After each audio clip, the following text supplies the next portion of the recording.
സംസ്ഥാനത്തെ മെഡിക്കൽ കോളേജുകളിലെ PG ഡോക്ടർമാർ നാളെ പണിമുടക്കും. OP ബഹിഷ്കരിച്ചാണ് പണിമുടക്കുക. മെഡിക്കൽ കോളേജ് അധ്യാപകരുടെ സംഘടനയായ KGM-CTA സമരത്തിന്റെ പശ്ചാത്തലത്തിൽ PG ഡോക്ടർമാരാണ് OPകൾ നിയന്ത്രിക്കുന്നത്. നാളെ ഇവരും സമരത്തിലേക്ക് കടക്കുന്നതോടെ മെഡിക്കൽ കോളേജുകളിൽ വലിയ പ്രതിസന്ധി ഉണ്ടാകാനാണ് സാധ്യത. സന്ത്വന സാജു ചേരുകയാണ് വിശദാംശങ്ങളുമായി. സന്ത്വന, നിലവിലിത OP ബഹിഷ്കരിച്ചുകൊണ്ട് മെഡിക്കൽ കോളേജിലെ അധ്യാപകർ ഉൾപ്പെടെ KGM-CTA നേതൃത്വത്തിൽ സമരം നടത്തുകയാണ്.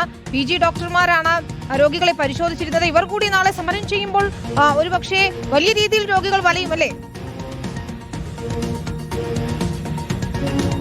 വിനിത, നാളെ ഇപ്പോൾ സംസ്ഥാനത്തെ എല്ലാ മെഡിക്കൽ കോളേജുകളിലും എത്തുന്ന രോഗികൾ അവർ വിനിത സൂചിപ്പിച്ചതുപോലെ തന്നെ വല്ലാതെ വലയുമെന്ന കാര്യത്തിൽ യാതൊരു സംശയവുമില്ല. കാരണം നാളെ ഇപ്പോൾ PG ഡോക്ടർമാർ കൂടി സമരത്തിലേക്ക് കടക്കുകയാണ്. നാളെ ഒരു ദിവസമാണ് അവരുടെ സമരം പറഞ്ഞിരിക്കുന്നത്. OP ബഹിഷ്കരിച്ചുകൊണ്ടുള്ള സമരം നടത്തുവാൻ വേണ്ടിയാണ് ഇപ്പോൾ PG ഡോക്ടർമാർ തീരുമാനിച്ചിരിക്കുന്നത്. നമുക്കറിയുന്നത് പോലെ തന്നെ കഴിഞ്ഞ 3 ദിവസമായിട്ട് KGM-CTA നേതൃത്വത്തിൽ ഈ മെഡിക്കൽ കോളേജുകളിലെ അധ്യാപകരുടെ സംഘടനയായ KGM-CTA നേതൃത്വത്തിൽ സീനിയർ ഡോക്ടർമാരൊക്കെ തന്നെയും OP ബഹിഷ്കരിച്ചുകൊണ്ട് അനിശ്ചിതകാല സമരം നടത്തിക്കൊണ്ടിരിക്കുകയാണ്. അതിന് പിന്നാലെയാണ് ഇപ്പോൾ PG ഡോക്ടർമാർ കൂടി സമരത്തിലേക്ക് കടക്കുന്നത്. ഈ സീനിയർ ഡോക്ടർമാരുടെയൊക്കെ തന്നെയും അഭാവത്തിൽ OPകളൊക്കെ തന്നെ നിയന്ത്രിച്ചിരുന്നത് ഈ PG ഡോക്ടർമാരാണ് എന്നതാണ് ഇതിലെ പ്രധാനപ്പെട്ട കാര്യം. അവരാണ് നാളെ ഇപ്പോൾ ഇത്തരത്തിൽ സമരത്തിലേക്ക് കടക്കുന്നത്. അത് വരുന്ന രോഗികളെ വല്ലാതെ തന്നെ വലയ്ക്കും എന്ന കാര്യത്തിൽ സംശയമില്ല. ഇതിൽ PG ഡോക്ടർമാർ പ്രധാനമായി ഉയർത്തുന്ന വിഷയങ്ങൾ എന്ന് പറയുന്ന വിനിത, ഈ പ്രധാനപ്പെട്ട ഈ KGM-CTA അവിടുത്തെ അധ്യാപകരായ ഡോക്ടർമാരൊക്കെ തന്നെയും സമരത്തിലായതുകൊണ്ട് ഇവർക്ക് കൃത്യമായി പഠനം നടക്കുന്നില്ല